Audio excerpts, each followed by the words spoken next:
that these things should happen here, and particularly at a time when so many Canadians are facing so many stresses. But if there is ever a time to reaffirm our belief in what this country was founded on, the basic principle of peace, order, and good government, it is now. To recognize that we are a society of law and rules, that we owe one another respect and love and support when things are grim and tough and hard, as it is particularly for the people of Nova Scotia and those families who have been impacted by that murderous rampage. But for all of us now to reaffirm our belief in one another, our ability to be kind and strong and caring and giving when it's most required of all of us. I'm thinking today particularly of a close friend of my wife's from university whose father passed away today in a long-term care facility with no ability for his family to say goodbye. That is impacting many families across this country, and certainly in this province and in Vancouver Island, where we do have a much older population potentially. So again, I want to emphasize that when you talk to somebody, you don't know what burdens they may be carrying. It may be something from a holiday that was planned for years that didn't happen. It may be a university graduation that a whole family looked forward to that they won't be able to attend. It may be a wedding. It may be a funeral. It may be all kinds of events. So in this community, I just want to say on behalf of Council, we are proud of the efforts all of you have made, whether it's simply ensuring you distance yourself in our parks, whether you communicate with people who may be lonely and need your support, whether you're volunteering to deliver groceries or provide assistance to those in greater need than yourselves. It is a time of great stress, but it is a time to celebrate our humanity. Thank you for listening to this rather rambling report tonight. I just think it's difficult on all of us as we're separated from family and loved ones by the physical distancing that is become our daily practices, that we remind each other we may be apart physically, but we're not apart emotionally, and we will come through this together at the end of the day. Ms. Gurry, no consent items. We have reports. The first is Ms. Legan, 2020 City Facility Leasing and Rental Relief. Ms. Legan, one of those topics we have to face as Council. Thank you, Your Worship. I'll just briefly review what was in the information report at the prior Council meeting, just to refresh everyone's memory. The decision in front of you is consistent with the COVID-19 Financial Response Relief and Recovery Framework Work Plan that we put forward on April the 9th. This is a decision with respect to the city facilities, mostly parks, recreation, and cultural facilities that have been closed to abide by the health mandate and directives that have been issued. We budget $374,000 for these facilities and those that are closed. And with them being closed, the complementary businesses that are in them are not able to operate and cannot secure any revenues. We're recommending that the rent and lease be foregone until at least the end of December if the COVID-19 situation persists, effective starting April the 1st. So it would be April through to the end of December. And that would be a revenue loss to the city of $245,380. It includes those that are closed, the facilities that are closed, as well as one extraordinary situation, which is 285 Prideaux, the Community Services Building. Thank you, Ms. Legan. Councillor Brown moves the recommendation. Councillor Hemmons seconded. Councillor Armstrong. I noticed in the recommendation that there's not a date. Is that remiss, or are we just leaving it blank until we can reassess? For the start? No, for the end date. For the end, what we have done is recommended that it would be until the end of December or sooner. And if there's resumption sooner with respect to the building's reopening, it would be a prorated rent. So if it opened on the 17th of the month, it would be a prorated So I'm wondering if we should have a date in there then, an end date, and then reassess. At this point, the end date is contemplated to be December 31, 2020. We'd have to bring something back if it persists beyond then. It is our fiscal year, and I'm So could we thinking, make an Councillor amendment? Armstrong, I don't know. I think we can extend our confidence in the mercy of staff to do the right thing. In fact, if they can end it earlier, and it may well be that some of our tenants may not be in a position to continue to occupy the premises in any event. Unless I hear any further discussion, all those in favor? Opposed? Hearing none opposed, the motion is, I assume, carried unanimously. Thank you very much. Ms. Lagan, one of the busy people. Next item, property tax due dates. I'm going to turn it over. And you're going to defer to Ms. Mercer. I am, thank you. Thank you very much. Ms. Mercer, good evening. Good evening, Mayor and Council. This is, again, another carry forward discussion from our council meeting last week regarding property due dates. So just to recap, as you all know, we must adopt a property tax bylaw before May 15th of each year. And as well as under the municipal tax regulation, the city must charge a 10% penalty on outstanding current year taxes. So if this was a normal year, we would be charging, our taxes would be due on July 2nd, which is the first working day after July 1st. And we would be issuing the 10% penalty in two 5% due dates. So one would be July 3rd, the day after the taxes were due, and one again about 6 weeks later. So on May 16th, the province came out with some new relief instructions for businesses and local governments. And one of those was where they reduced the school tax rates for all business class properties, and they delayed the penalties on these properties until October 1st. And in that announcement, they also announced that property or school tax payovers for municipalities would be due at the end of the year. And normally we start paying those over at the end of July. So based on this new information, staff would recommend that council keep the tax due date of July 2nd. So it's a soft due date. And this will help with cash flows for the city because we're hoping that people who can pay will, and that will help us with our cash flows, and extend the tax penalty due date on all properties, all property classes till October 1st. And have 5% on October 1st and then 5% 6 weeks later. And that's the same schedule that we would have if we had them in a normal year, 6 weeks apart. And this would make it an equitable alignment for all property classes, and it simplifies everything from an administrative point of view as well. So I will turn it back to council for discussion. Ms. Gurry. Thank you, Worship. I have Councillors Turley and Thorpe that would like to speak in that order. Please, and we'll go in that order. Councillor Turley and then Councillor Thorpe, please. Thank you, Worship. I just like to make a positive comment here that this proposal also makes it possible for all property classes to do installment payments, i.e. four payments over the 4 months, provided you make the last payment on September the 30th at no cost or penalty. So I think this is a great opportunity for cash flow issues in commercial properties that at least make smaller payments at a time rather than one big large lump sum. Thank you. Thanks, Councillor Turley. Councillor Thorpe, please. Thank you, Your Worship. Through you, I think Ms. Legan actually gave most of my arguments. I'd like to move the recommendation first, then I'll speak to it if there's a seconder. Seconded, Councillor Armstrong. Councillor Thorpe. Thank you, Your Worship. As Ms. Legan said, this basically just aligns all classes with the same treatment because of the commercial property. Other point I believe that Ms. Legans did make is that, of course, our taxation collection is the basis of our city cash flow.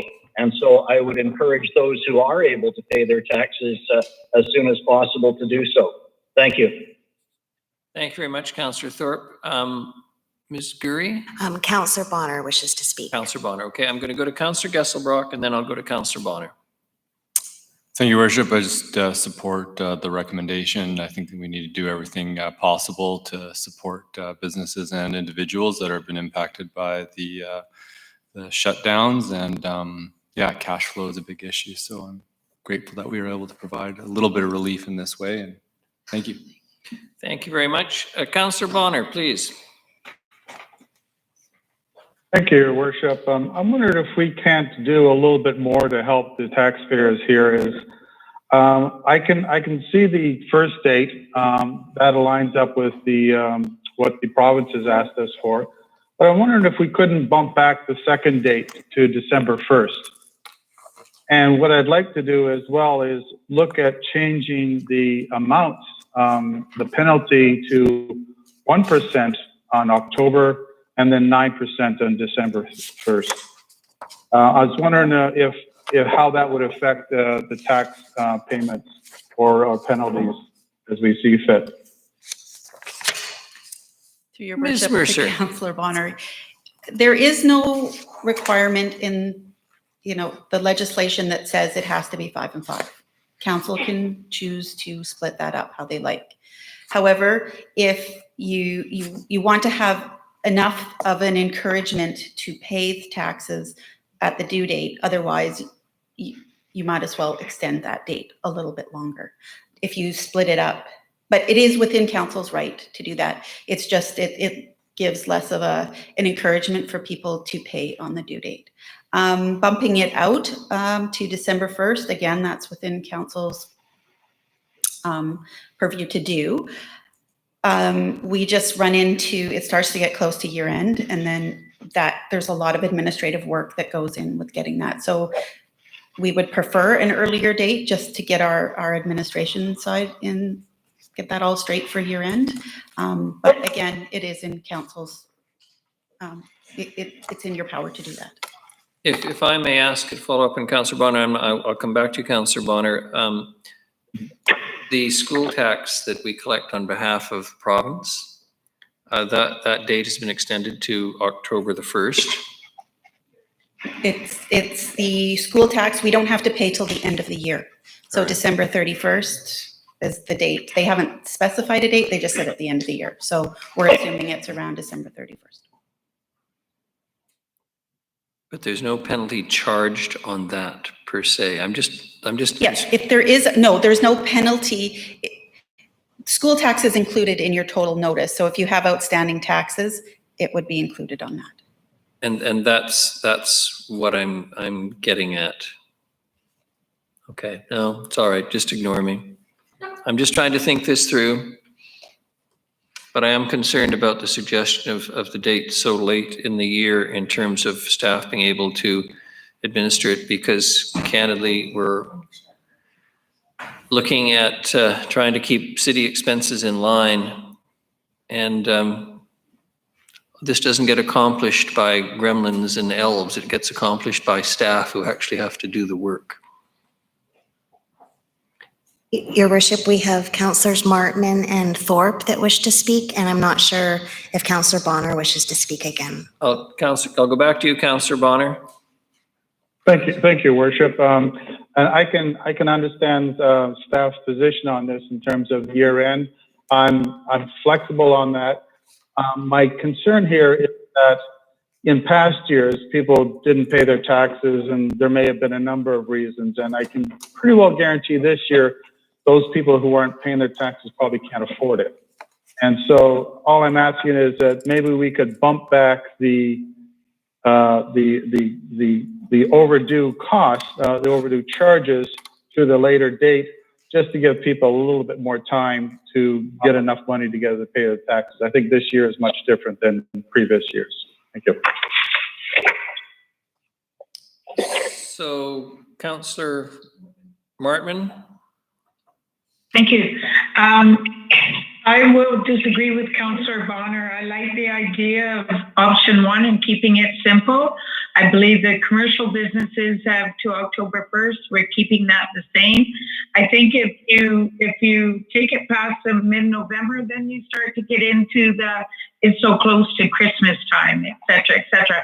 Not that I know what Christmas is going to be like this year, but I just don't think it's that big of a difference. I like the idea of keeping it simple and being able to move forward in a timely manner for staffing for year end. Thank you. Councillor Armstrong. Well, thank you. I'm in favor of the original motion. I think it's fair and it helps everybody. And I think we do have to realize we will be starting into our budget cycle as well, which will make everybody busy. And I don't think our staff really has the capacity to do both at the same time. So I know I hear what they're saying. And so I would agree with the original motion. And the 5%, same thing. We still need money to function. And there are many people that will be able to pay because it's only been the 2 months. There's going to be some that can't. I'm more concerned about next year's, to be quite honest. Thank you. Ms. Gurry. Councillor Thorpe. Councillor Thorpe, please. Thank you very much, Your Worship. I agree with the comments of Councillor Martman. I think we're better served to just keep this consistent with the same date. And I need to point out, Your Worship, that there is a motion on the floor that's moved and seconded, and I feel we're getting dragged sideways into other variations and options, which if council wishes to do would require amendments and dealing with this original motion first. Ms. Gurry. Thank you, Worship, and thank you, Councillor Thorpe. I was just going to say that when everybody had their chance to speak, that if Councillor Bonner wishes to move forward with this, he would need to make an amendment, a motion, like an amendment to the motion. Councillor Bonner, do you wish to make a motion? See if you can find a seconder. Sure, Your Worship. My amendment would be to change the, not to change the due dates, but change the overdue amount to 1% on the first due date and 9% on the second. Do we have a seconder? Councillor Brown? Discussion on the amendment. Councillor Hemmons. Thank you, Your Worship. I agree with the original motion of 5 and 5, and I think anyone that's struggling to pay their taxes, and we know there are going to be a number, dividing it 1% in October and then 9% in November, I don't think is actually going to provide any relief. It's just shifting the burden of having to pay that when they can't pay that down the line. I think this is a nice kind of middle road of we're extending the timelines, we're giving options for penalties, et cetera. So I won't be voting in support of this motion. Thank you very much. Any further discussion? All those in favor of the amendment? Councillor Brown and anyone else? Councillor Bonner. Councillor Bonner. I assumed. Anyone else? And those opposed? Councillors Thorpe, Martman, Turley? Councillors Thorpe, Martman, and Turley are opposed. Are opposed. The motion is defeated. We are back to the main motion. All those in favor? Any opposed? There's no one opposed. Motion carries. Thank you very much. Thank you, Ms. Mercer. The next, Mr. Lindsay, the subject, Deputy Subdivision Approving Officer. Thank you, Worship. Good evening. We're here this evening to seek Council's resolution for the support of appointing Claire Negrin as a Deputy Subdivision Approving Officer for the City of Nanaimo. Your Worship, as outlined in the report under Section 77 of the Local Government Act, a municipality must appoint an approving officer who is then in turn responsible for the review and approval of subdivision applications in the city. Ms. Negrin is just recently accepted the position as subdivision manager with the city, just starting in the last couple of weeks. And as part of her role is the title of Deputy Approving Officer. So we're here this evening to seek that support. For Council's information, the city has for many years operated under the framework of having one approving officer with 2 deputy approving officers. Mr. Holm, who's here with me this evening, and is your Director of Community Development, is your approving officer, and this would add to the already existing capacity for staff to review and approve subdivision applications. Thank you. And which would ultimately mean we get things out the door faster, potentially in the absence of anyone due to illness, COVID-19, or anything else. Ms. Gurry. Councillor Turley wishes to speak. Councillor Turley. He just needs to Sorry, I was just sending a message to Ms. Gurry that my question was answered. Thank you. Thank you very much. Councillor Armstrong, Move the recommendation. seconded. Councillor Hemmons. Any discussion? All those in favor? Any opposed? Motion carries. Thank you very much. The next is Covenant Amendment Application Number CA 11-6340 McRobb Avenue. Mr. Lindsay again, please. Thank you, Your Worship. This application will likely look familiar to council as it was on your agenda just last month, just at the time that this whole COVID pandemic was starting. And at that time, we were very much operating under business as usual. And we had an application before you for a covenant amendment that under council policy, it's important to note, not under legislation, but under council policy, was being forwarded to a public hearing. Given the current context that we're in today, staff are recommending that council amend their practice, in this case, not forward this item to a public hearing, but instead use a system more closely compared to a development variance permit, where we'll provide notice to the neighbors who can provide comment in writing or in person to council, and then it proceed directly to an upcoming council meeting for your deliberation and consideration. And just to emphasize for those who are listening, what this means is it will come back before council again. This is not a final decision. That is correct, Your Worship. And in the meantime, we'll do notice with the neighborhood, and I give them opportunity to provide comment and input, which will ultimately come back to council, which you can weigh as part of your consideration. Moved by Councillor Brown, seconded Councillor Armstrong. Speak to. Councillor Armstrong, you wish to, Councillor Brown, you wish to speak to it? Yeah, my concern is I've heard lots of concerns from the community about this. How far will we be distributing notices? I mean, the concerns I hear go as far up as Turner Road because that's a road that's used frequently. Thank you, Your Worship. That just has to have Mr. Holm remind me. So under a notification bylaw, we do adjacent properties in 10 meters. So basically the opposite side of the road and adjacent properties. In this case, of a context of a block that has relatively large parcels, what will happen is that we'll pick up each of the major stratas in and around this site. And I think it will include most of those neighbors that we've heard previously from. Thank you. Ms. Gurry? Councillor Thorpe wishes to speak. Councillor Thorpe, please. Thank you, Your Worship. I'll be supporting the staff recommendation on this, but a point of information, as you recall, last week on Thursday, the Minister of Municipal Affairs indicated that early this week, either Monday or Tuesday likely, we would be receiving a new ministerial order regarding public hearings. The indication was very strongly that the government would be putting forward guidelines for virtual public hearings, but probably not in-person public hearings. So that's something I bear in mind when I look at this item and another one drawn in our agenda. I'm comfortable with the fact that in this case, the public will have an opportunity to provide comment on this. So for that reason, I'll be supporting it. Thank you. Anything further? All those in favor? Opposed? Motion carries. Thank you, Ms. Gurry. Thank you, Mr. Lindsay. The next is Development Variance Permit Application Number DVP 400-2665 Lynburn Crescent. Mr. Lindsay again, please. Thank you, Your Worship. I'm going to hand this one over to Mr. Holm to walk you through the application and specifically the requested variance.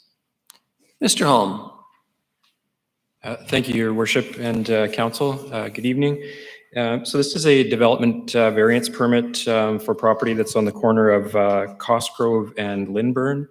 And the requested variance relates to a proposed extension of an upper story deck over top of a carport. So there's specific requirements in the zoning bylaw, additional setback requirements for carport and garage door face.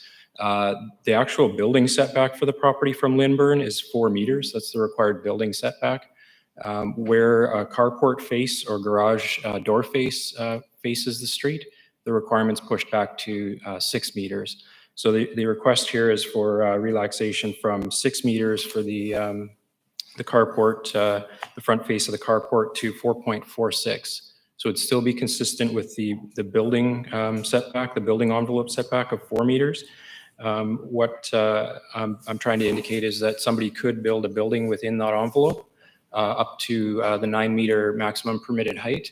That's not what they're asking for in this case. They're asking for a garage, or sorry, a carport to be able to be extended closer to the street than the 6 meters is required, down to 4.46 meters, and to extend an open deck over top of that.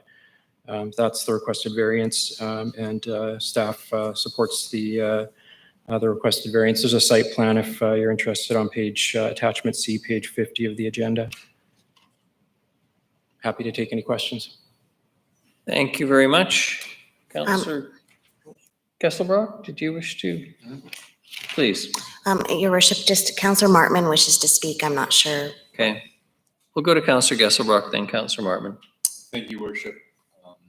Yeah, my question, just to clarify then, that we received some concerns about, the deck, if it had a covering and umbrellas, that it would be blocking the view of people behind.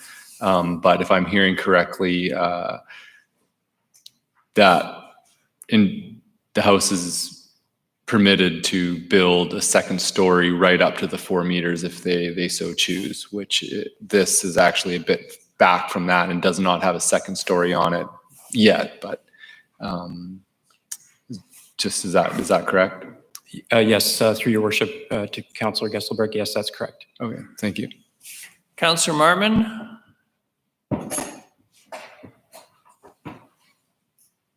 Councillor Martman. You're on mute, Councillor Martman. Sorry about that. No, I was just saying the question was asked and answered, so I'm good. Thank you. Thank you. Would someone care to make the motion? Councillor Turley wishes to speak. I'm not sure. Sorry, Councillor Turley. Thank you, Your Worship. I have two questions. Number one, does this prohibit the addition of a carport door being put on the structure in the future? And I did take the time to drive around that area a couple of days ago, and the gentleman's letter indicated it blocked his view, and I guess the best description of the view is a glimpse, because there's a tall cedar tree blocking it one side and a tall Japanese maple on the other side. So I'm not sure that he has a valid. Thank you. Thank you, Councillor Turley. Ms. Gurry? And your worship, I'm not sure if there's anybody that could be physically distancing appropriately or outside that may wish to speak. Yes, I should ask, obviously. Is there anyone here wishing to speak to DVP 400? I don't see anyone. We have the neighbor's letter. Everyone's had a chance to see it. Councillor Brown is moving the recommended motion.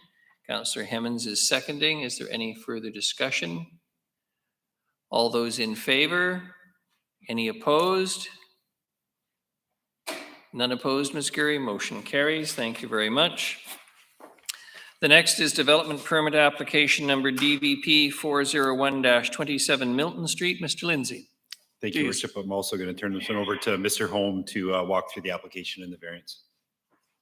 A man who needs no introduction. Thank you again, Your Worship. So this is a development variance permit for 27 Milton Street. And the proposal is to add a second story addition to an existing single family dwelling. The proposal is to include a fairly steeply pitched roof, 812 pitch. There it is. Thank you very much. On the screen overhead. And you can see actually the portion of the requested variance is a height variance from 9 meters to 10.22 meters. So 1.22 meter variance. And you can actually see the portion outlined in green on the image on the screen that would be over height. So it's actually quite a small portion of the roof peak that would be over height that would allow us a more steeply pitched roof to allow the second story addition with building area in the roof. No anticipated view impacts would be resulting from the proposed variances, and it's supported by staff. Thank you. Thank you very much, Mr. Holm. Is there anyone wishing to speak to DVP 401?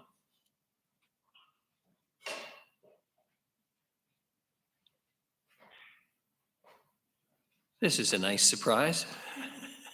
Good evening. If you could introduce yourself and give us your address. Good evening, Mayor and Council. My name is Kasia Began. I'm the owner of 27 Milton Street. I'm just simply here if you have any questions regarding the application. Thank you. I don't believe so. I think we're all sold on the beauty of the drawing. You can thank my husband for that. Thank you. Anyone? Councillor Brown making the recommended motion, seconded. Councillor Hemmens, any discussion? All those in favor? Any opposed? Motion carries. Thank you very much. Looks like a nice addition to the neighborhood. The next is rezoning application number RA 449-5801 Turner Road. Mr. Lindsay, please. Thank you, Worship. This is also an application which I think Council is familiar with. Previously given first and second reading and directed to proceed to public hearing again right at the time that our pandemic and our health emergency started. As Councillor Thorpe mentioned earlier, we understand that there is going to be some further directives that come out from the province this week. Of course, at the time that we authored this report, we weren't aware if they were going to be taking if we were going to receive any further direction at all. So in this case, we've recommended that under the current legislation, there is the ability for council to waive public hearings where it's felt that the rezoning application is consistent with the OCP. And in this case, because it's a site-specific application for retail use in an area that's designated retail under the official community plan, we're recommending that council waive the public hearing. As per the legislation, when council decides to waive a public hearing, there is still notices provided in the paper of council's intent, and it still proceeds after that to the normal process of third reading. Thank you, Worship. Ms. Gurry. Councillor Turley wishes to speak. Councillor Turley, please. Thank you, Your Worship. I'm having a bit of a challenge with this particular one because all the previous ones, and they're in excess of, I don't know how many we've gone through with cannabis, but they all had to go through the process. And I think given that there's new recommendations coming down the pipe this week, we might be advisable to hold off on this until next week so we know what the actual protocol is going to be rather than going ahead. Thank you. Councillor Turley, do you wish to make a motion to defer this till next Monday, the 4th? Yes, I would, please. Seconded by Councillor Armstrong. Councillor Hemmens close behind. Any discussion on the motion to defer this to the next meeting? Councillor Brown. Oh, pardon me, Councillor. Yes, Councillor Brown. Thank you, Worship. I won't be supporting the deferral. I think we should just get on with it. These are just retail stores. At the end of the day, there's a lot of regulations about retail stores. So I will not be supporting the deferral, and if it does not pass, I will be moving the motions as is. Thank you very much. Councillor Armstrong. I'll be supporting the deferral. I think it's important to get the public opinion on this, as we've been doing them for them all. It's not like a one-off. So I think it's really important for 1 week, and especially if there's going to be a means for a public hearing. I noticed we've had people against this, so I'd like to hear more from them. And also, I've been consistent in not approving those that don't fall within our guidelines, and this one doesn't. Thank you. Councillor Hemmens. Thank you, Your Worship. Yeah, we had some correspondence on this, this one in particular, and when someone asks for an opportunity to come before council and speak about a development, I think we owe it to them. If it's a week's delay, then why not? Councillor Thorpe wishes to speak. Sorry, Councillor Thorpe. Councillor Thorpe. Yes. Councillor Thorpe, please. Thank you very much, Your Worship. Yes, I will support the motion to defer for the reasons that Councillor Turley mentioned. I'm not comfortable with this one until we have a public hearing and allow the public a chance to speak. And presumably we will be getting guidelines to allow that to happen in the near future. So I'm quite happy to put this off for a little while. Thank you. Any further discussion on the motion to defer till next Monday, the 4th? Okay, seeing no further discussion, all those in favor of deferral? Councillors Armstrong, Krogh, and Hemmens, and the others, the 4 of you? No, Councillor Three of Bonner us. does not have his hand raised yet, so for in favor. Councillor Bonner does not have his hand raised for in favor of the deferral. So And those opposed to deferral? those opposed, Councillor Bonner, Brown, Gesselbrock. Motion carries. Motion carries. Thank you. And your worship, just for clarification from my perspective, and maybe Mr. Lindsay, or he gets it and I don't, defer to next week. However, if we get direction this week regarding public hearings, are we just reporting back to you next week that the public hearing will proceed with this item on it? Mr. Lindsay. When the next public hearing is scheduled, or? Yeah, your worship, we're guessing someone like everybody else is about what exactly the directive is, but there's been some suggestion that there'll be guidelines around holding virtual public hearings. So the question will come next week to council.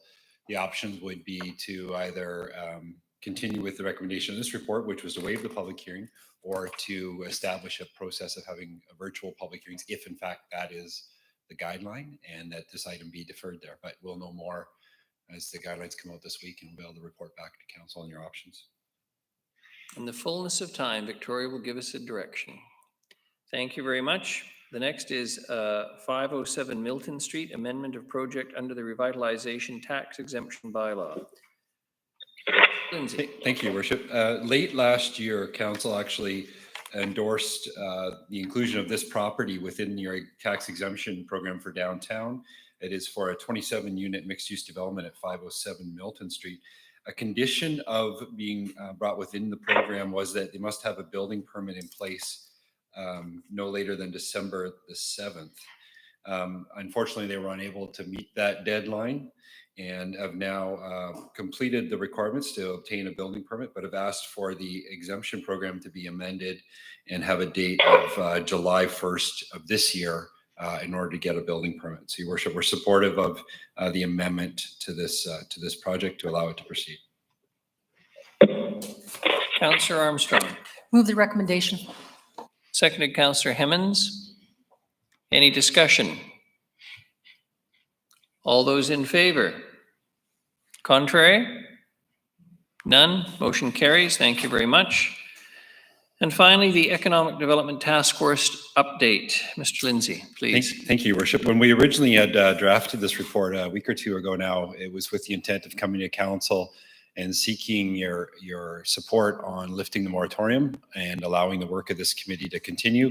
That somewhat became unnecessary with your motion last week to restart all the committees. So we've amended this report slightly and no longer seeking that specific direction, but we did want to take the opportunity to provide update and let council know that important works are continuing on both the finalization of an economic development strategy and a framework for an external economic development agency. So that work needs the support of the task force, and we're happy to hear that council's allowed for it to continue. So we look forward to completing your work and getting back and updating council.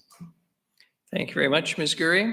Councillor Turley wishes to speak. Councillor Turley, please. Thank you, Worship. I'd like to pass along my compliments to whoever authored it. It looks like it was Bill Corson that did this report.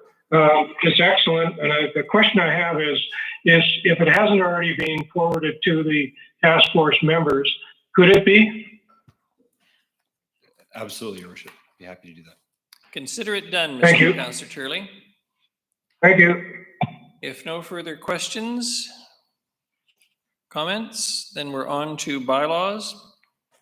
The first is zoning amendment bylaw number 2019, number 4500.162. Ms. Gurry? Your Worship, so normally the acting mayor would read this out. I appreciate that. And Yeah, so that's Councillor Turley, then the next is Councillor Martman, and the next is Councillor Thorpe. And so they're all online, so I'm not sure if Councillor Armstrong would be willing to read those out. Well, she's here. Councillor Armstrong filling the breach. God bless you.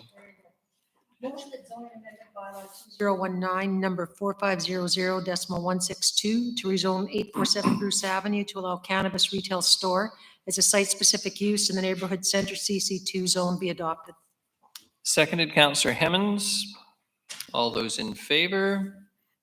Contrary? Carried. Motion that zoning amendment bylaw 2020 number 4500.173 to remove the definition for drug addiction treatment facility, amend the definition of office medical dental to exclude supervised consumption sites, and add a definition for supervised consumption sites be adopted. Seconded, Councillor Hemmens. All those in favor? Opposed? Motion carries. The next is Revenue Anticipation Borrowing Bylaw 2020 number 7308. Motion that revenue anticipation borrowing bylaw 2020 number 7308 to provide for temporary borrowing of funds required to meet the current lawful expenditures of the city of Nanaimo be adopted. Seconded, Councillor Hemmens. All those in favor? Opposed? Motion carries. Thank you very much. We have no notices of motion. The next is other business. It's correspondence from, the bylaw status sheet is for information only. Didn't mention that. On to notices of motion. We have none. Other business correspondence from the Federation of Canadian Municipalities dated 2020 April 23rd, protecting vital municipal services. Any comments, questions about this? None. Thank you very much. I'm happy to entertain a motion for adjournment. Moved, Councillor Hemmens. Seconded, Councillor Gesselbrock. All those in favor, motion carries. Thank you very much, everyone. We are adjourned.